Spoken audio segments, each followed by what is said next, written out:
Атамның апама арнаған өлеңі. Елі байдың қызы едің, атың тастан. Ерке едің, ақылың бірақ жастан. 10 перзенттен аман қалған өзің болып, несібеме жарым болдың Құдай қосқан. 60 жылдай бірге өткіздік сыйласумен, жан дүниемізді түсініп сырласумен.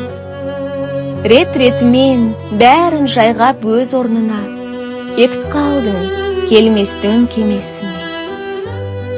Естелікпен өмір сүріп келемін мен, жиегінде өзің салған іздеріңмен.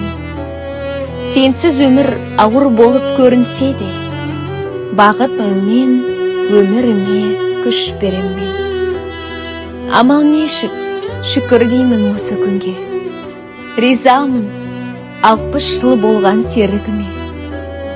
Жалғыз менің тілегім нұр боп тұрса, ұрпағымыздың шамдары әрбір күнде.